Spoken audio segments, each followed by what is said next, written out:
Graça e paz daquele que era, que é e que há de vir. Queridos membros, nós nos encontramos no 5º domingo após Epifania e chegamos até vocês com mais um momento de reflexão, palavra de esperança. E não é de esperança que nós precisamos, e não é de esperança que nós vivemos. Por isso hoje, convido para que possamos abrir nossos corações e acolher a esperança que vem de Deus. Saúdo cada um, cada uma, com uma palavra bíblica de Jesus, onde lá no Evangelho de João, capítulo 8, ele diz: Eu sou a luz do mundo. Quem me segue nunca andará na escuridão, mas terá a luz da vida. E o salmista, no Salmo 62, afirma: A minha alma espera silenciosa em Deus, porque dele vem a minha esperança. E o poeta Mário Quintana diz assim: Lá do alto, do 12º andar do ano, vive uma louca chamada esperança. E ela pensa que quando todas as sirenes, todas as buzinas, todos os recorrecos tocarem, ela atira-se e o voo é delicioso. Ela está encontrada miraculosamente incólume na calçada, outra vez criança. Em torno dela, diz o povo: Como é teu nome, meninazinha de olhos verdes? E ela lhes diz: Preciso responder de novo? E ela fala bem devagarinho, para que não esqueçam: O meu nome é Esperança. E é assim, na esperança de que Deus está entre nós, que nos reunimos aqui, em nome do Criador, do Salvador e do Santificador, Deus Pai, Filho e Espírito Santo, motivo de nossa esperança. Amém. Vamos ter um momento de oração. Oremos. Amado Deus, graças te damos por podermos aqui nos encontrar de forma presencial e também online. Graças te damos porque tua palavra chega na vida, na casa, na realidade de cada filho, cada filha. Obrigada, Senhor, porque em ti nós podemos buscar esperança e de ti recebemos ela de modo gratuito. Senhor, fortaleça nossos corações, nossas ações, para que tua esperança, tão anunciada pelo profeta e vivida em Cristo, se materialize nas obras concretas da tua igreja neste mundo. Derrama teu Santo Espírito, acalme e conecte nosso coração contigo. É o que oramos, clamamos e agradecemos. Em nome de Jesus. Amém. Vamos louvar a Deus, conduzidas pelo grupo de louvor da nossa comunidade.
palavra desafia, não nos deixa acomodar.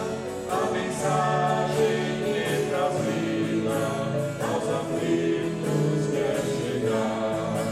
A mensagem que traz vida aos aflitos quer chegar. Querida comunidade, vamos meditar na palavra do Senhor, que hoje nos vem do profeta Isaías, o capítulo 40, os versículos 21 a 31.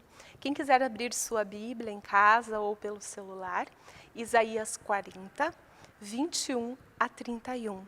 E assim nós lemos a palavra de Deus para este domingo. Será que vocês não sabem? Será que nunca ouviram falar disso? Não lhes contaram há muito tempo como o mundo foi criado? O Criador de todas as coisas é aquele que se senta no seu trono no céu. Ele está tão longe da terra que os seres humanos lhe parecem tão pequenos como formigas. Foi ele quem estendeu os céus como um véu, quem os armou como uma barraca para neles morar. É ele quem rebaixa reis poderosos e tira autoridades do poder. Eles são como plantas que brotaram há pouco e quase não têm raízes.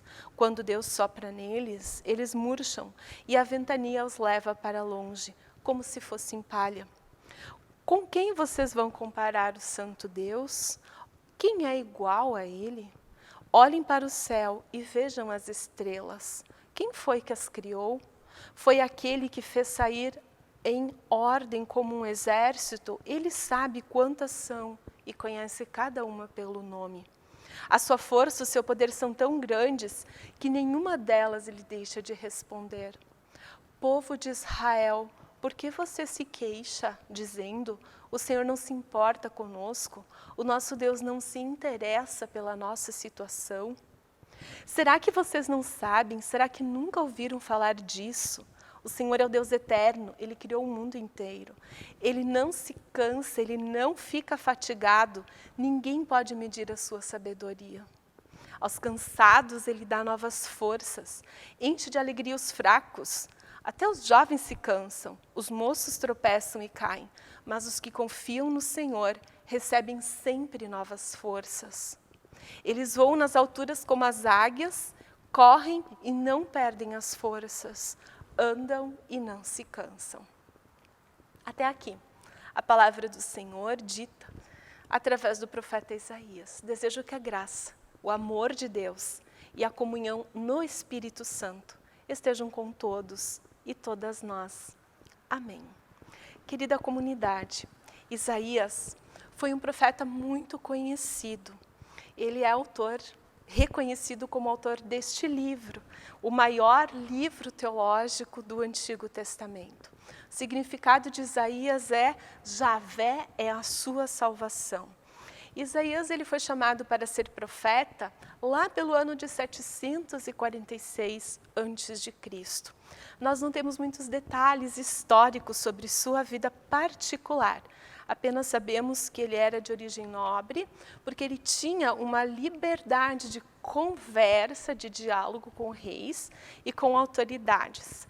E a gente sabe também que ele veio de uma elevada classe social, ele era professor e ele tinha um círculo muito grande de alunos, de estudantes ao seu redor.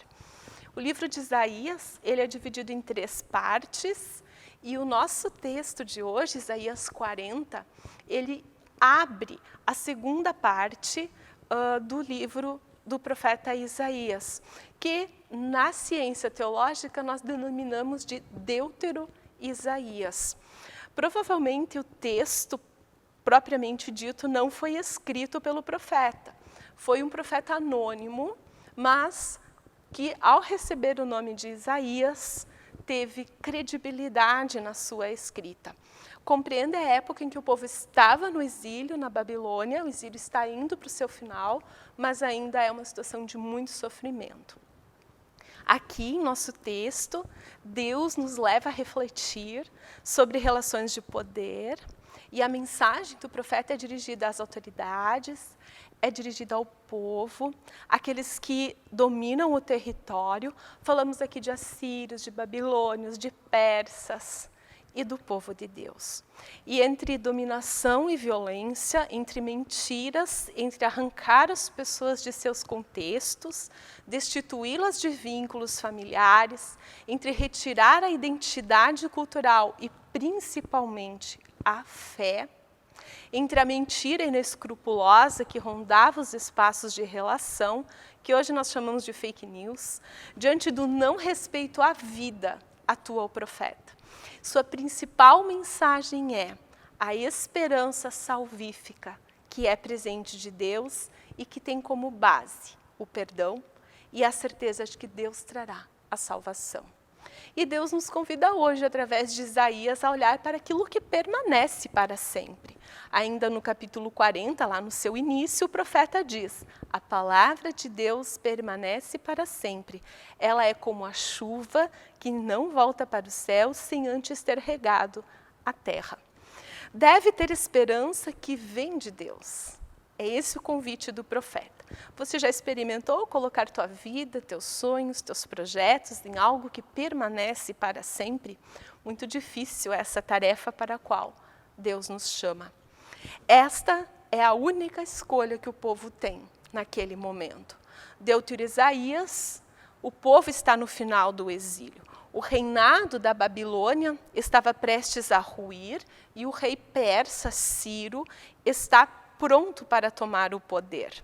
E o povo enxergava nesse governo de Ciro uma grande esperança, um retorno para casa, mas acima de tudo, um retorno para Deus. Por isso, Deus é aquele que aplana os caminhos no deserto, na estrada, é Deus quem vai à frente do povo. E essa é a esperança que o profeta anuncia.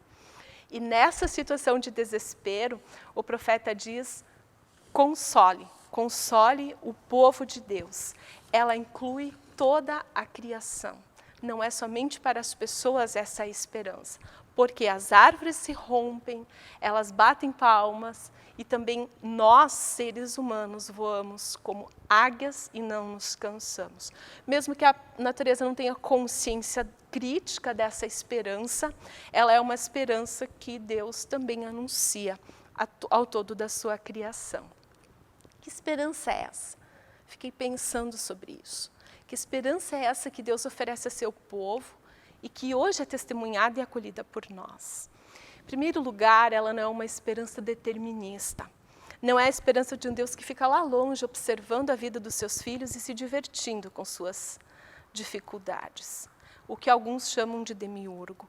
Mas a esperança é de um Deus que entra para dentro da história do seu povo e que, junto com as pessoas, ele constrói um caminho de metanoia, de transformação comunitária, pessoal e social. Assim, o futuro, o sonho que cada um de nós, cada uma de nós tem, vai acontecendo. E ele vai existindo na medida em que nós podemos mudar o presente. E é mudando o presente que nós fabricamos o futuro. Por isso, a esperança de Deus, ela é possibilidade, ela não é pré-determinismo. Assim, muitas vezes nós ouvimos na sociedade um ditado que diz: pau que nasce torto não se endireita. Mas é possível colocarmos escoras. Isso vale para o coletivo, vale para o individual. A gente não pode voltar atrás e viver de novo, mas nós podemos fazer diferente a partir de agora. E essa tomada de consciência é a esperança que Deus nos oferta em Cristo Jesus. Além de não ser determinista, a esperança que Deus dá, ela é transformadora, de dentro para fora e de fora para dentro. Do individual para o coletivo, do coletivo para o individual. A esperança de Deus é que torna as nossas vidas e as nossas relações qualificadas. E por isso ela não é cega. A esperança que transforma, que olha para a realidade, que analisa, que materializa, que sonha e que critica. Ela sozinha não transforma o mundo. Por isso Paulo vai afirmar lá em Coríntios que nós devemos ter a fé, a esperança e o amor, e coloca o amor acima das duas anteriores. Seria ingenuidade nossa achar que só com esperança nós ganharíamos a luta, mas sem a esperança de Deus nós seremos pessimistas e fatalistas. A esperança que Deus nos dá, ela é praxis, ela mobiliza, ela nos coloca em movimento. E na vida do povo de Deus isso foi escancarado. Reflexão e ação, fé e ação, esperança e transformação concreta. A esperança que Deus nos dá, ela diz respeito ao ser, ela é ontológica, ela está naquela proporção de 0,01% que nos diferencia das demais obras da criação. Uma árvore, uma pedra não refletem e por isso não constroem uma esperança. A esperança que vem de Deus carece do conhecimento de Deus, da análise crítica, sempre com a certeza de que nós somos seres inacabados e que Deus nos leva para a plenitude, sempre tendo o diálogo como base das relações e a verdade. Assim, para o povo de Deus, a esperança foi um tema constante e também o deve ser para nós. Os assírios passaram, os babilônios passaram, os persas passaram, mas a palavra de Deus permaneceu. E essa era a esperança. O povo soube construir estratégias concretas de resistência. Por isso, quem vive da esperança de Deus, vive como a águia que voa e não se cansa. É uma vida de esperança, de certo modo, subversiva, como aponta a metáfora do corvo e da águia. Diz a história que o corvo estava picando o pescoço da águia e ela não reagia. Aí, num certo ponto, quando estava machucando muito, ela resolveu voar mais alto. E na medida em que ela voava mais alto, o corvo em cima dela, picando seu pescoço, começou a ficar sem oxigênio, até o momento em que ele caiu. A esperança, enquanto crítica à utopia, é um motivo para caminhar, para nos colocarmos em movimento apesar dos sofrimentos. Ela é impaciente, mas não é reativa. A esperança de Deus nos faz voar ao ponto de nossos opressores desistirem de suas empreitadas. A esperança de Deus nos torna conscientes de que aqui estamos para ter sentido e dar sentido ao mundo e à existência, e não para tirar proveito e crescer não somente numa perspectiva material ou de uma sociedade higienizada. Aqui é de extrema importância afirmar a fé no Deus abscôndido, onde eu nem imagino Deus está. Pensamos que Ele está no poder, nas glórias, nas conquistas, mas Ele está com o povo no exílio. Ele está naqueles que, negligenciados, morrem sem ar. Ele está com aqueles que, com muita dificuldade, resistem no isolamento e não enchem praças e clubes, porque entendem que é preciso viver a vida, porque não dá para parar. Se parar, vai que nos demos conta de nossas fragilidades não olhadas, ou Deus é aquele que se manifesta no contrário. A esperança de Deus está dada para que sejamos criadoras, criadores de beleza, autores e autoras da nossa história, que saibamos discernir entre o bem e o mal. E ela é uma capacidade ofertada por Deus para que a gente possa dialogar, articular com o diferente, que alguns chamam de opositor, outros de opressor, visando o bem comum, a consciência como seres humanos finitos, porém eternos, e a certeza de que sem esse presente de Deus, nós não saímos dos nossos exílios pessoais, comunitários e sociais. A esperança de Deus está dada para nós, para nos relembrar que o que percebemos no mundo é apenas um balbuciar. O que olhamos no outro é apenas um balbuciar. E sem essa consciência nós nos tornamos arrogantes. A tomada de consciência de que respondemos por nós e pelas demais pessoas, por sua vida e por sua morte, por sua fragilidade e vulnerabilidade é urgente. É necessária se quisermos resgatar um pingo de humanidade e de fé no Deus da vida e no Deus da esperança. A esperança, anunciada por Isaías, é materializada por Deus no retorno do exílio. Nas dinâmicas de retomada do poder, ela possui um aspecto de utopia, pois colocou o povo a caminho. Afinal, foram 40 anos no deserto, com a tentação de voltar para o Egito, porque pelo menos as panelas estavam cheias. Isso mostra que não é fácil romper com estruturas que escravizam. É mais fácil encher as panelas do que simplesmente sobreviver. A esperança de Deus tem um projeto de um sonho que, aos olhos daqueles que não creem, é loucura.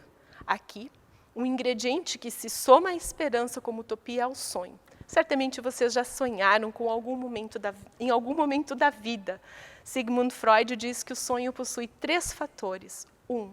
Ele acontece por estímulos sensoriais, por restos diurnos e existência de pensamentos, sentimentos e desejos que são reprimidos no inconsciente. Mas esse é o sonho que a gente sonha dormindo. E o sonho que a gente sonha acordado? Sonhar acordado é colocar ideias e ideais à frente, não no passado.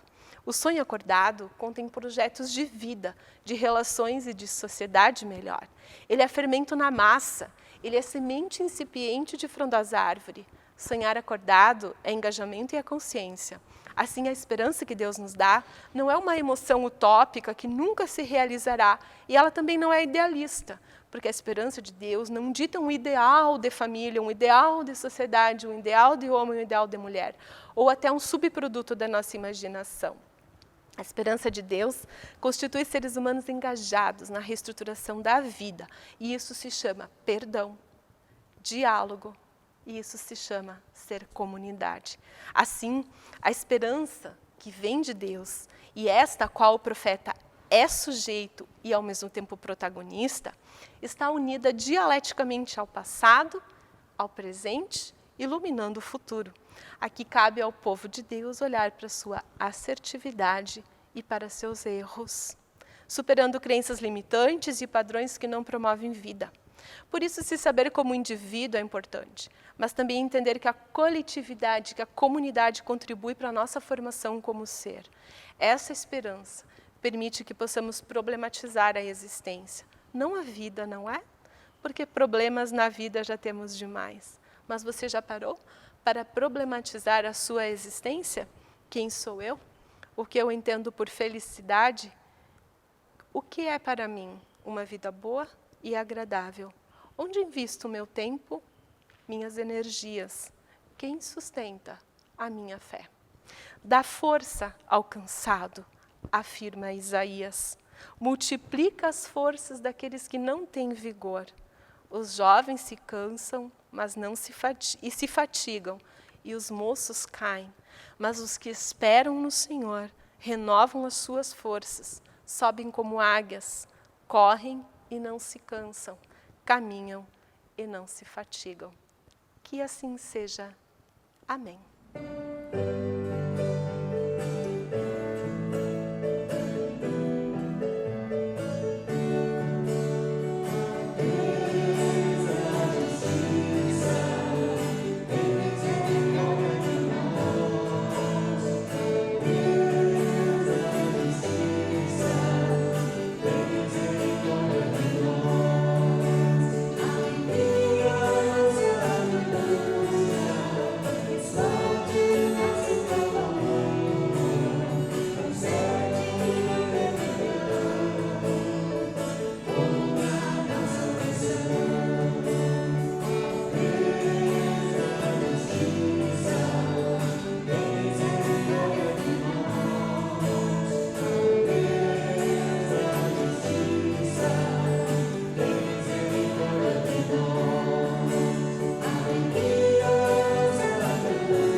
Vamos orar?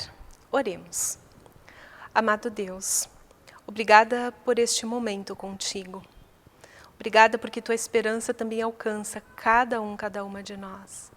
Habita com esta esperança, a mesma que deste a teu povo para resistir.